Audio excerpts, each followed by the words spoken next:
بسم اللہ الرحمن الرحیم ان الحمد للہ نحمده ونصلی علی رسولہ الکریم اما بعد۔ قبر پرستوں نے کچھ ایسے باطل عقائد گھڑے جو دین اسلام میں نہیں تھے۔ پھر ان لوگوں نے اپنے ان عقائد کو ثابت کرنے کے لیے قرآن و حدیث سے باطل استدلال بھی کیے اور بہت سی اوٹ پٹانگ باتیں بھی گھڑی اپنی گمراہ شدہ عقل کے مطابق۔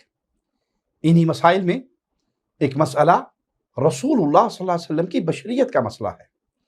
اسی حوالے سے پہلے قبر پرستوں کے ایک وکیل ثاقب شامی کو سن لیجیے۔ اور پھر میں تم سے پوچھنا چاہتا ہوں، تم بتاؤ آخر حضور ہماری طرح ہیں کیسے؟ یہ کہنا بشر مثلکم کا مطلب یہ ہے، اچھا حضور کو بشر کہا کس نے؟ اللہ نے کہا محبوب فرما دیجئے، محبوب فرما دیجئے، تو اللہ نے فرمایا نا بشر، اور دوسرا بشر کہنے والا کون ہے؟ حضور خود۔ پہلے کس نے فرمایا؟ اللہ نے، اور دوسرا بشر کہنے والا کون ہے؟ حضور خود۔ حضور خود بشر کہتے ہیں، اس پر پھر وضاحت ہے، تواضع ہے، دیگر تفاسیر ہیں۔ اور تیسرا بشر کہنے والا کون ہے؟ کفار ہے۔ اب اگر تم حضور کو بشر کہنا چاہتے ہو، یا تو خدا ہونے کا دعویٰ کرنا پڑے گا، توحید کی رٹ لگانے والوں، بشر کہا کس نے؟ یا تو اللہ نے کہا، یا حضور نے فرمایا کہ میں بشر ہوں، اور یا کفار نے کہا میں کہتا ہوں۔ اگر تم بشر کہتے ہو تو یا تو خدائی کا دعویٰ کرو گے، مشرک ہو جاؤ گے، یا کہو گے کہ تم خود حضور ہو، نہ تم خدا بن سکتے ہو نہ مصطفیٰ بن سکتے ہو۔ ہاں، تیسرا دروازہ کھلا ہوا ہے۔ شامی کا یہ بیان بڑے غور سے سنیے اور دیکھیں شامی نے جب یہ بات کہی تو اسٹیج پہ بیٹھے ہوئے مولویوں نے اس کو بڑی خوب داد دی اور عوام نے بھی خوب شور مچایا، خوب جھومے۔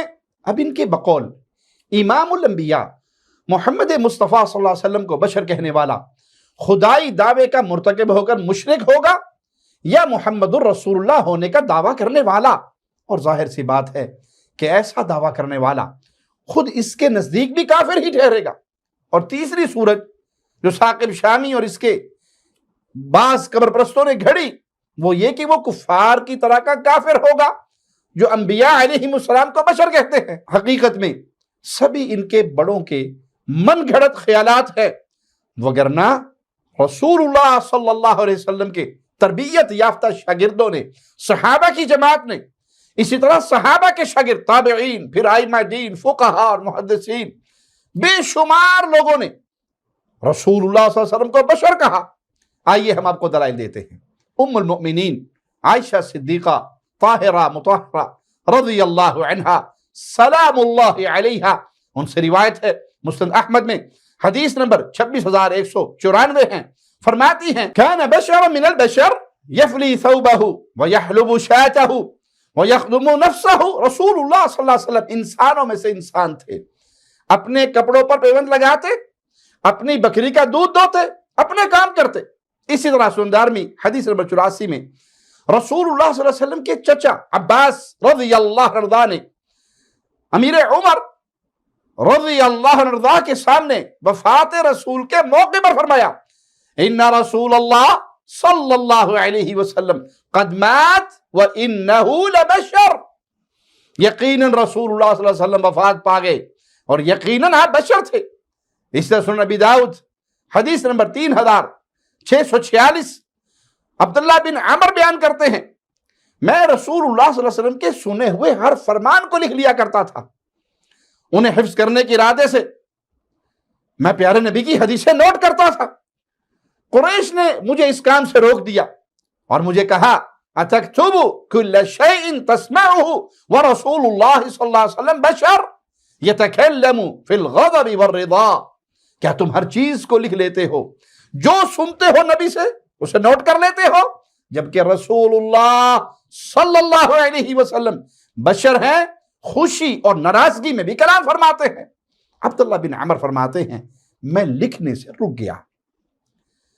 جب میں نے رسول اللہ صلی اللہ علیہ وسلم سے اس بات کا ذکر کیا تو آپ نے اپنی بابرکت زبان کی طرف اشارہ کرتے ہوئے فرمایا اکتب فوالذی نفسی بیدی ما یخرج منہ الا حق، لکھ لیا کر اس ذات کی قسم جس کے ہاتھ میں میری جان ہے، میری اس زبان سے حق کے سوا کچھ نہیں نکلتا۔ قبر پرستوں سے سوال ہے، خاص طور پہ شامی صاحب سے سوال ہے کہ اب بتائیے تمہارے اس باطل خیال کے مطابق ام المؤمنین عائشہ صدیقہ رضی اللہ تعالی عنہا کون ہیں؟ سیدنا عباس، سیدنا عمر، قریش صحابہ، عبداللہ بن عمر بن عاص، کیا فتویٰ لگے گا ان پر؟ انہوں نے رسول اللہ صلی اللہ علیہ وسلم کو بشر کہا کہ نعوذ باللہ یہ سب خدا ہوئے، یا ان سب نے محمد ہونے کا دعویٰ کیا صلی اللہ علیہ وسلم، یا نعوذ باللہ ان پر کفر کا فتویٰ لگاؤ کہ یہ سب کفار ہو گئے کہ تین کے علاوہ تو کسی کی زبان سے بشر کا جملہ نکل نہیں سکتا۔ پھر خاص طور پر ایسے بیکار اور فاسد فارمولے بنانے والے جو لوگوں کو اس بات سے روکتے ہیں کہ محمد صلی اللہ علیہ وسلم کو بشر نہیں کہنا، بشر کہو گے تو بس گستاخ رسول بن جاؤ گے، واجب القتل ہو جاؤ گے۔ آؤ ہم تمہیں تمہارے بزرگوں کے گھر سے بھی کچھ گواہیاں دیتے ہیں۔ تمہارے امام و علامہ فضل الرسول کی یہ کتاب ہے عقائد پر، المعتقد المنتقد، اس پر ان کے امام احمد رضا تکفیری نے حاشیہ بھی لکھا ہے جس کا نام رکھا ہے المعتمد المستند۔ اس کتاب کا دوسرا باب ہے نبوت کے بارے میں، صفحہ 181 پر قاضی عیاض رحمہ اللہ کے حوالے سے لکھا ہے وَالنَّبِيُّ وَإِن كَانَ مِنَ الْبَشَرِ وَيَجُوزُ عَلَى جِبِلَّتِهِ مَا يَجُوزُ عَلَى جِبِلَّةِ الْبَشَرِ۔ اس عبارت کا ترجمہ انہی کے تاج الشریعہ اختر رضا خان سے سنیں، صفحہ 151 پر لکھتے ہیں نبی اگرچہ انسانوں میں سے ہے اور اس کی جبلت پر اس کا طاری ہونا جائز ہے جو عام انسانوں کی جبلت کے لیے ممکن ہے۔ جبلت سے مراد خلقت، فطرت اور طبیعت ہے۔ حاشیہ پر احمد رضا خان نے لکھا کذا قالہ الفاضل القاری، اسی طرح کہنا ہے فاضل ملا علی قاری نے شفا کی شرح میں۔ اسی طرح ان کے صدر الشریعہ خلیفہ احمد رضا امجد علی آدمی صاحب نے بھی نبی صلی اللہ علیہ وسلم کو بشر لکھا۔ دیکھیں بہر شریعت صفحہ جلد 1 ہے، صفحہ 28 ہے، عنوان ہے عقائد متعلقہ نبوت، عقیدہ نمبر 1، نبی اس بشر کو کہتے ہیں جسے اللہ نے ہدایت کے لیے وحی بھیجی ہو۔ پھر عقیدہ نمبر 2 میں لکھا ہے انبیاء سب بشر تھے اور مرد تھے، کوئی جن نبی نہیں ہوا اور نہ ہی عورت۔ ان تینوں کے بعد ان کے گھر کا چوتھا حوالہ بھی دیکھ لیں، یہ ان کے صدر الافاضل استاد العلماء خلیفہ احمد رضا نعیم الدین مراد آبادی کی کتاب العقائد، صفحہ نمبر 15، نبوت کا بیان۔ اللہ تعالیٰ نے خلق کی ہدایت کے لیے جن پاک بندوں کو اپنے احکام پہنچانے کے واسطے بھیجا ان کو نبی کہتے ہیں۔ انبیاء علیہم السلام وہ بشر ہیں جن کے پاس اللہ کی طرف سے وحی آتی ہے۔ پھر سن لیجئے، انبیاء علیہم السلام وہ بشر ہیں جن کے پاس اللہ کی طرف سے وحی آتی ہے۔ پھر اسی کتاب کا صفحہ 18 بھی دیکھیں، لکھتے ہیں نبی صرف انسانوں میں سے ہوتے ہیں اور ان میں سے بھی فقط مرد، کوئی عورت نبی نہیں ہوتی۔ 5واں حوالہ دیکھیں، انہی کے گھر سے ان کے علامہ غلام رسول سعیدی صاحب کی تبیان القرآن جلد 2 صفحہ 453 پہ لکھا ہے بعض علماء سیدنا محمد صلی اللہ علیہ وسلم کو انسان اور بشر نہیں مانتے۔ پھر آگے چند سطر کے بعد لکھتے ہیں لیکن قرآن مجید اور احادیث صحیحہ سے یہی بات واضح ہوتی ہے کہ آپ نوع انسان اور بشر سے مبعوث کیے گئے اور یہی آپ کی حقیقت ہے، لیکن استعداد وحی کے لحاظ سے آپ عام انسانوں سے ممتاز ہیں۔ پھر سیدی صاحب نے لکھا تاہم یہ بات ضرور ملحوظ رہنی چاہیے کہ ہمارے عقائد کی تمام کتابوں میں لکھا ہوا ہے کہ نبی انسان اور بشر ہوتا ہے جس پر وحی نازل ہوتی ہے۔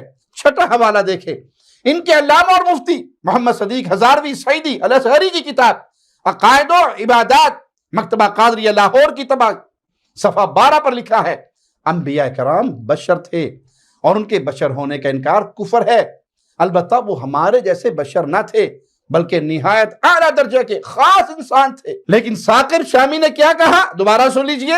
اور پھر میں تم سے پوچھنا چاہتا ہوں، تم بتاؤ آخر حضور ہماری طرح ہیں کیسے؟ یہ کہنا بشر مثلکم کا مطلب یہ ہے، اچھا حضور کو بشر کہا کس نے؟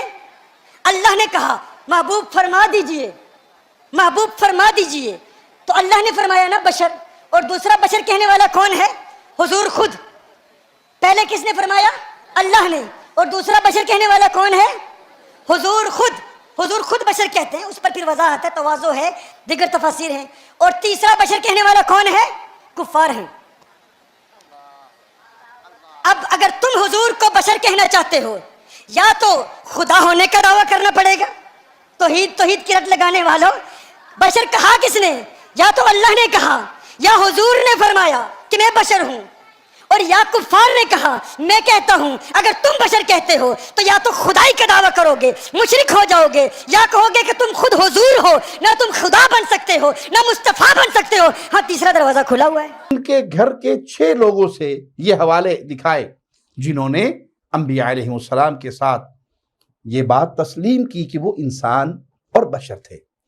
اب ہم سوال کرتے ہیں, ثاقب صاحب جواب دیجئے گا کہ ان کے امام احمد رضا, دوسرے امجد علی اعظمی, تیسرے نعیم الدین مراد آبادی, چوتھے فضل رسول, پانچویں غلام رسول, چھٹے مفتی صدیق ہزاروی, یہ سب نبی کو بشر کہہ کر خدائی دعویٰ کر کے مشرک ہوئے, لگاؤ فتویٰ. یا اپنے آپ کو نبی سمجھ کر کافر ہوئے, لگاؤ فتویٰ. یا تیسرا دروازہ کھلا ہے اور وہ کفار ہوئے, تو ذرا لگائیے فتویٰ. ہم بھی دیکھتے ہیں کہ آپ فتوے لگانے میں کتنے ہمت والے ہیں. اللہ سے دعا ہے اللہ ہمیں کتاب و سنت پہ باقی رکھے, اپنے بزرگوں کی اندھی تقلید سے بچائے, جو تقلید ہمیں کتاب و سنت کے واضح نصوص سے موڑ کر ہمیشہ ہمیشہ کی بربادی کی پگڈنڈیوں پہ ڈال دے. اقول قولی ھذا واستغفر اللہ لی ولکم ولسائر المسلمین.